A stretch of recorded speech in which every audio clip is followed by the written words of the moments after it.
In a previous video, I took a comprehensive look at the synthetics of the Alien franchise, looking at how each model reflects contemporary fears of technology. From war machines to artificial intelligence, and the shifting anxiety that comes with them. Since that video was published, the universe expanded. The first Alien TV series put artificial life at its centre. Not just the familiar Weyland synthetics, but also cyborgs and kid hybrids, making the machines more complex and multifaceted. Just like the films, continuing to make them more interesting than any human characters, or indeed the xenomorph. And then, hot on its heels, came a new entry into the Predator franchise. Set within that same long-established shared universe, it focuses not just on the creature, but on his unlikely companion, a Weyland-Yutani synth. Hi. And once again, it seems to say something about our feelings towards technology, but also about gender. Across the franchise, a pattern emerges. Predator explores the masculine, Prey the feminine, and in Predator Badlands, it looks to be interested in the balance between them.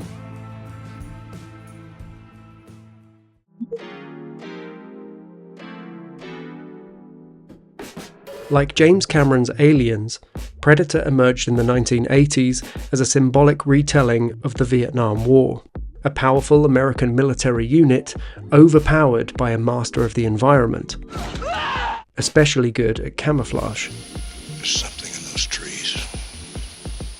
A group of elite mercenaries, with Arnold Schwarzenegger front and centre, are deployed into Central America on a rescue mission, only to find themselves hunted by a superior alien lifeform. Whether intentional or swept up into the cocaine-fueled decade of excess, Predator establishes its heroes through exaggerated physiques, You son of a bitch! and overwhelming firepower. Bodies are swole and weapons oversized. Masculinity is a spectacle. Their behaviour reinforces a performance of hypermasculinity, bravado, competition, and the assumption that any obstacle can be overcome through sheer force. But then the film dismantles this idea. Faced with an opponent who can't be outgunned, the men are stripped of their technological advantage. One by one, the team's stature means nothing. To survive, Dutch must strip down, literally and symbolically. He abandons modern weaponry and becomes a more primal being, covering himself in mud and adapting to the terrain. His victory comes not through dominance, but through integration. Masculinity must evolve or die. What saves Dutch is his ability to adapt, although his primal masculinity remains firmly intact. 25 years and several uneven sequels later, Dan Trachtenberg and Patrick Azon attempt something a little different. A prequel that reframes the Predator myth not only through a Native American perspective, long othered in Hollywood, but through a female protagonist. With Fox now under Disney, it was easy to assume this was a safe retread, playing the hits of the original. If it bleeds, we can kill it. But with a gender swap cynically deployed to appeal to a new audience. Instead, Prey proved to be more thoughtful and generally just a well-made film. Before being revealed to be part of the Predator franchise, it was pitched as the story of a Comanche woman who goes against gender norms to become a warrior. The film places gender squarely in the text. Naru is trained as a healer, a role coded as traditionally feminine and maternal. But she wants to hunt, like her brother, and prove herself.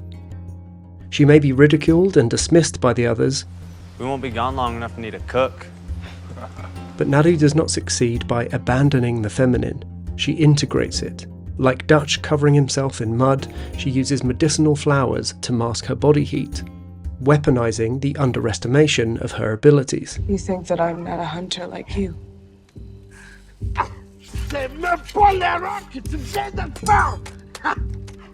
And I'm not a threat.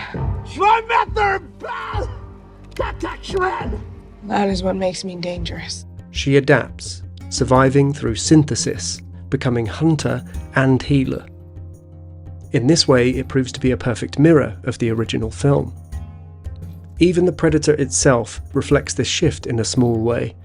Unlike the exaggerated bulk of the 1987 creature, this version is leaner and more feline, less hypermasculine spectacle, and more athletic. The monster evolves alongside the hero. In Prey, masculinity is rebalanced. One animated fanfiction later, maybe my favourite instalment, Predator Badlands shifts perspective to the Predator itself. Rather than taking the point of view of the villain or anti-hero, in true Disney fashion, it reshapes the character to be a misunderstood hero who has experienced their own trauma. Well. The Yautja represent an extreme crystallization of masculinity. Ritualized violence, seeking dominance, but also showing respect and honor to other species who prove themselves worthy. Female Yautja exist in expanded lore, but in film, the species has been presented as entirely male-coded. Within Yautja culture, honor is proven through the hunt. Strength is measured through trophies, particularly skulls and spines taken from defeated enemies. Removing the head removes identity. The skull becomes proof of complete domination, as the opponent is reduced to an object. El que hace trofeos de los hombres means the demon who makes trophies of man. In Badlands we meet Dek, a hunter who doesn't quite measure up. Younger, smaller, and less imposing. Not brutal enough for his father, and not quite at the level of his older brother. The film opens with a fight between the siblings, during which Dek loses his mask, signalling a vulnerability and letting us in somewhat. Kwai will also reveal his face, but their father's mask will remain firmly in place, until finally he's knocked from his patriarchal perch and snaffled up. Dek's situation is alien and extreme, but entirely relatable. Competing with his siblings, trying to live up to the expectations of previous generations. The Yautja ideology is quickly revealed to be merciless. Dek is to be killed for being weak. But his brother protects him, and so takes his place, dismembered, a symbolic castration, and decapitated, like Prey. Kwai stands up for his brother, just as Dek had once protected him, the reason that he has a broken tooth. So built into Dek's appearance is a sign of his protective nature. He is conceptually defanged. A species that has been vilified, the broken fang serves as a reminder of what makes him different, softened slightly. There are some other clever design shifts from the Yautja we've seen previously. His eyes are more visible. His dreadlock-like appendages are moved back from his face, like a ponytail. We are given subtitles to understand him, but he's also made more expressive. The filmmakers have done a lot to remove the aesthetic barriers and create a narrative that has us empathise with the typical villain. Dek's objective is made explicit. He will hunt the most fearsome creature, the Kalisk. This he commits to in honour of his brother, as opposed to proving himself. Already, Dek establishes his difference from the Yautja. In this sense, Dek parallels Naru in Prey. Both are younger outsiders trying to prove themselves through the hunt, in the shadow of an older brother. Heading to Death Planet Genna, Dek is cast into hostile terrain. The first opponent he faces is a tree-like leviathan, which introduces a theme of regeneration that will resurface later in the Kalisk, signalling that brute strength alone will not be enough. His arc once again mirroring Dutch in the original, surviving through adaptation and using the environment. But unlike Dutch, and Naru after him, he does not survive alone. There are no humans in this film. Instead, it centres on two figures, a hypermasculine coded alien and a feminine coded machine. This isn't really about biological men and women. What we're seeing instead are archetypes, dominance and aggression on one side, empathy and connection on the other. Actually, the robots are subdivided quite deliberately by gender. The male synthetics are identical. They function as obedient soldiers. They exist only to execute orders. Masculinity here is reduced to mindless utility. They are not characters, just ragdoll fodder. The female synthetics, by contrast, are visually similar to one another, but split in a more revealing way. Thea, whose name means divine, enters the story as a kind of deus ex machina, echoing the tradition of androids in Alien. But unlike the cold precision of earlier models, she is talkative and persistent, irritatingly so. Here, ask me anything. I bet I have the answer. Where Dek is stoic and silent, Thea fills the space. And that's fine, it makes narrative sense. They fall into buddy cop territory, completely different but reliant on one another. Stripped of her lower body, Thea once again calls to mind Cameron's aliens in Bishop, the good synthetic, who aided Ripley's survival and lost his legs. Carried like a backpack, she's also a touch Yoda. In fact, there's a Star Warsy feel to this world building. Thea provides information and guidance, representing our hopes for technology perhaps, translating languages, reeling off stats, but she also represents emotional intelligence, the yin to the Yautja yang. Her counterpart Tessa looks like a twin of the same model, but is markedly different. Demonstrating a cold corporate objectivity, Tessa is a name derived from Harvest, which hints at her intention to take data, and resonates with our suspicions of tech at this time. Tessa is presented in a more sterile environment, with a clean artificial aesthetic, whilst the scarring on her face and the different coloured eye make her less human. Though they may have been identical initially, Thea's symbolic connection to the world bears a physical mark that sets her apart. Blood and dirt add colour and life. Tessa also has a slightly lower register voice. You made it. We made it. And lacks her sister's bouncing enthusiasm. In interviews, Elle Fanning described the difference in her approach to each character. Tessa's a little bit more closed off with her emotions and more scientific and a little more, I guess, traditionally more robotic. Thea has a very big personality, probably more like me, so I could relate a bit more to her. Tessa is associated with detachment, control, and emotional distance, traits typically more masculine. Thea is associated with expression, empathy, and connection, typically feminine.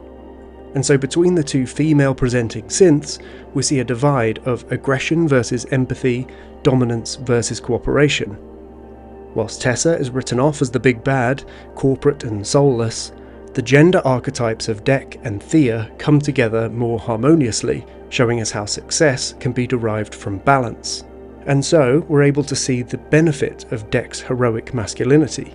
We'll just go around.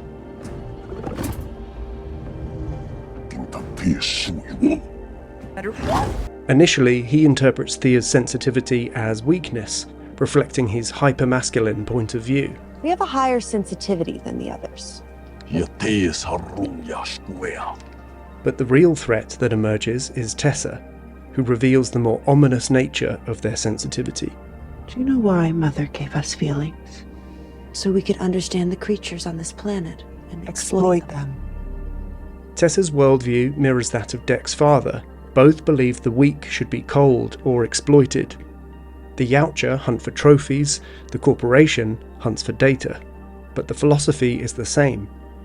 In this sense, Tessa becomes the corporate extension of that same conquest ideology. Both extremes, patriarchal domination and corporate exploitation, are brought to their knees, rejected by the narrative.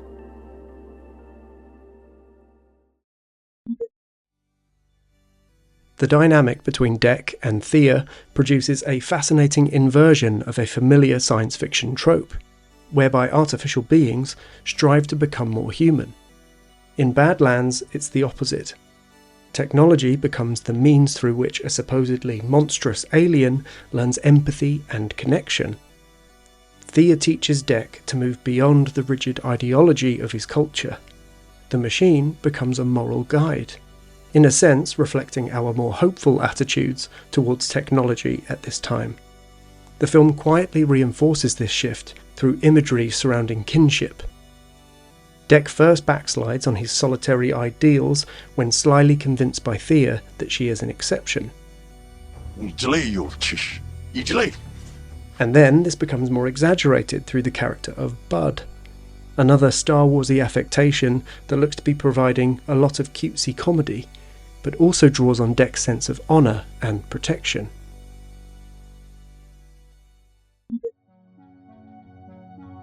Dec's father represents the old patriarchal order, a system built on hierarchy, competition, and the elimination of weakness. But the most powerful creature, on hostile planet Genna, turns out to be not a monster at all, it's a mother. Dec and his clan ultimately free the Kalisk. Later, he defeats his own father, dismantling the authority that shaped him. The film reinforces this shift through motherhood imagery. Dec liberates the Kalisk mother, destroys his own father, and then the story closes with the arrival of his mother proper. The old patriarchal order collapses, replaced by something closer to a family. Dec's rejection of his inherited identity is mirrored too in Thea. We're not sisters. Earlier in the film, Thea explains the behaviour of wolf packs, how the Alpha is not the most violent member of the group. The Alpha is actually the one who best protects the pack. Dec admires this interpretation, but manages to shoehorn in his bloodthirst.